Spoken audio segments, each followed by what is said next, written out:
I want surveillance of these people. I want surveillance if we have to, and I don't care. Are you ready for this, folks? Are you ready? Oh, they're going to make it such a big deal. They're going to make it so big. He said something so politically incorrect. That's why we're going to hell, because we're so politically incorrect. Such a big deal. Such a big deal. I want surveillance of certain mosques, okay? If that's okay. I want surveillance. And you know what? We've had it before and we'll have it again. Hey, I watched when the World Trade Center came tumbling down. And I watched in Jersey City, New Jersey, where thousands and thousands of people were cheering as that building was coming down. Thousands of people were cheering. So something's going on. We got to find out what it is. I do want surveillance.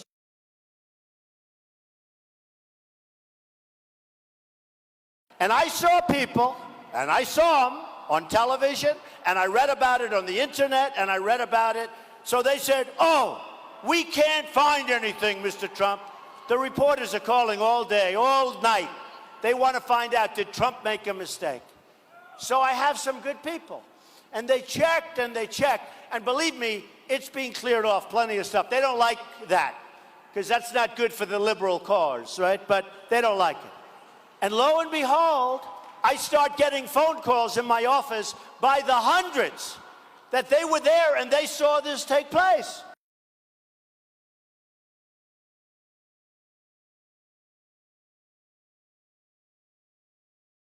And are now back in New York, being held in connection with Tuesday's attacks. Ayub Ali Khan, 51, and Mohammed Jawi Azma, 47, taken off the train they had boarded after their flight out of Newark, like every other flight in America, was ordered down after the attacks in New York, Washington, and Pennsylvania.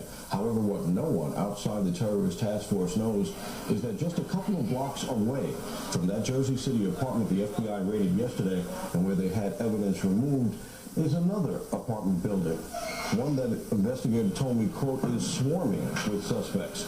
Suspects who I'm told were cheering on the roof when they saw the plane slam into the trade center. Now, police were called to the building by other neighbors and found 8 men celebrating, 6 of them tenants in the building. The FBI and other terrorist task force agencies then arrived, and the older investigators on the task force recalled that they had been to this building before, 8 years ago, when the first World Trade Center attack led them to Sheikh Omar Abdul Rahman, whose Jersey City mosque lies between the 2 buildings getting attention today. And the older investigators remembered that suspects who eventually got convicted for the first Trade Center case, followers of Sheikh Rahman, lived in the building where these same 8 men were celebrating the destruction that they saw from the roof. Calling this a hot address, the task force investigators ordered everyone detained. And they saw something else, a model of the Trade Center on the roof, along with sets of binoculars, the kind of model used by an architect or an engineer for a presentation, an investigator told me. They knew, he said, that the planes were going to hit, and they wanted a ringside seat. Remember, part of what motivates Osama bin Laden against the United States, he has told followers, is that the United States put Sheikh Rahman in jail. Bin Laden has said that for that, the U.S. must pay. Are these people happy? Are they joyous now? Are they celebrating? Oh, absolutely. They're Thank celebrating. God. There's one report, several witnesses who say this happened. They got on the roof of the building to look across. They knew what was going to happen. Yeah. They were waiting for it to happen, and when it happened, they celebrated. Bernie Kerik, who was the New York City police commissioner during the attacks and was born in New Jersey, confirmed there were reports of celebrations in several New Jersey towns in a phone interview with One America. There were celebrations in Brooklyn, around Atlantic Avenue, in Queens, Paterson, New Jersey, I think Jersey City as well. Trump spoke out against critics with evidence that he says supports his assertions. He linked this video from New York radio talk show host Curtis Sliwa. People celebrating, cheering, when they had actually heard that the World Trade Center had struck. Trump also linked a New York Post editorial from September 14, 2001 that stated celebrations took place in Paterson, New Jersey. The business mogul then cited a Washington Post article dated shortly after the attacks, quoting the text verbatim at a rally in Ohio. One of my people comes in. This is a story from the Washington Post on September 18th, a week later, 2001. In Jersey City, within hours of two jetliners plowing into the World Trade Center, law enforcement authorities detained and questioned a number of people who were allegedly seen celebrating the attacks and holding tailgate-style, tailgate, you know what that means? Tailgate. That means football games, Ohio State, thousands of people in parking lots, on roofs. Tailgate is a lot of people. Tailgate's not two people. And holding tailgate-style parties on rooftops while they watched the devastation on the other side of the river. Okay? Washington Post.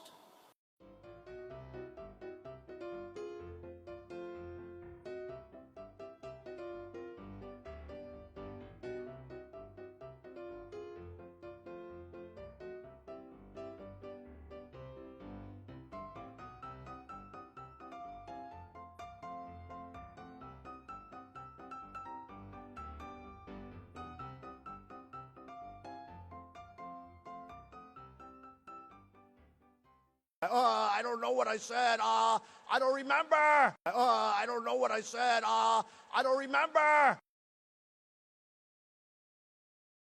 That reporter he is talking about is Serge Kovaleski, who now works for the New York Times.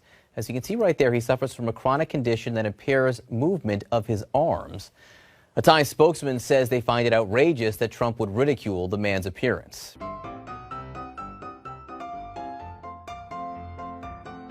Or when he mocks and mimics a reporter with a disability.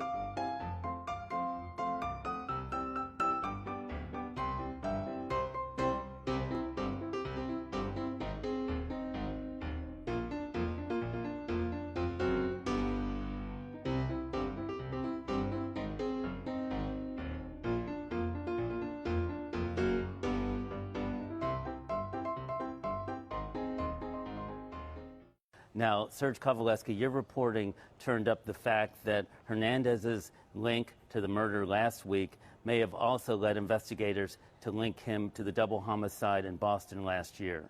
That's right, Rick. After Mr. Hernandez's name surfaced in the killing of Odin Lloyd, Boston police decided to take another look at Mr.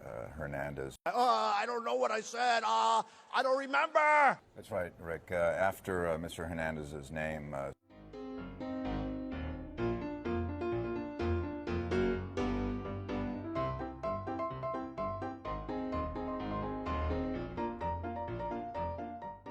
And I watched a general recently on television, and they said to him, "What do you think about ISIS?" "Oh, ISIS is very tough.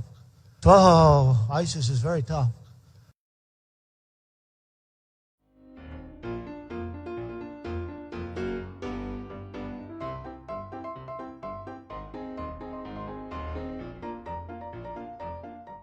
Yeah, I don't consider myself a workaholic. I mean, I work, but it's not work. It's like you. I mean, I love what I do, so it's no longer work. It's not like work. I mean, work to me is going on a 2-week vacation. If somebody said you have to go away for 2 weeks, you're going to Africa on a safari, there's not going to be any phones, you know what? You get me out of here, right? So that's to me, like, that would be work. You know what? You get me out of here.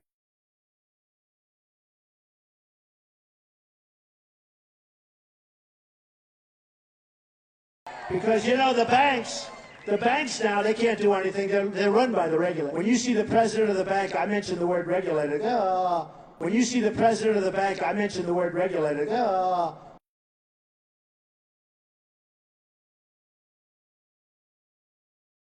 You know, I heard Ted's a good debater. I said, he is a good debater, but he can't talk, okay? Bad talker. He's a good debater, bad talker.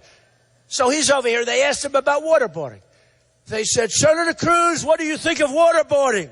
"Oh, I don't want to talk about it." You know, he didn't want to talk about waterboarding because too controversial. And I'm saying to myself, they're chopping off heads. He doesn't want to talk about waterboarding. "Senator Cruz, what do you think of waterboarding?" I don't want to talk about it. You know, he didn't. I don't know what I said. I don't remember. So ISIS is very tough. Do you know what? You get me out of here, right? Mention the word regulated. I don't want to talk about it. You know, he didn't. So what happened is very simple. I said this, and all of a sudden, because I said it very, very expressively, and again, I'm trying to show somebody groveling to take back the statement he made, because he wanted to take it back because it wasn't good for the people that he knows and likes at the New York Times, the Washington Post, etc. He did this when he was at the Washington Post. So I was very expressive in saying it, and they said I was mocking him.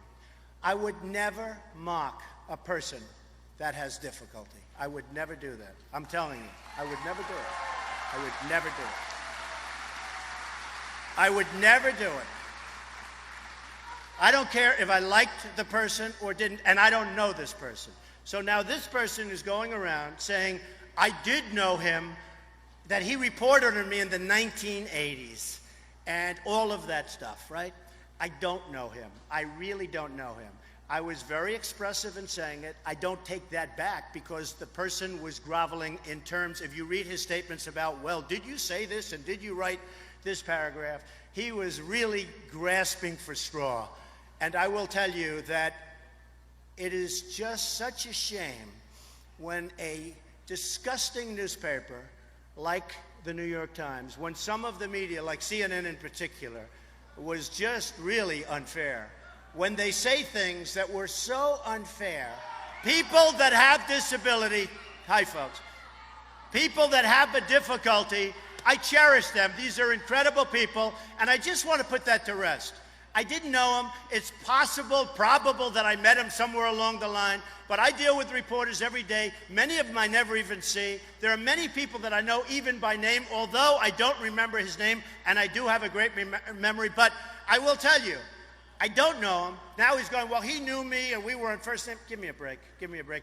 And the problem is, he's using what he's got to such a horrible degree. I think it's disgraceful that what you, and I think the New York Times, frankly, should give me an apology. I do. I think they should give me. And I'd love to have the apology before they go out of business. I would love that. I would love it.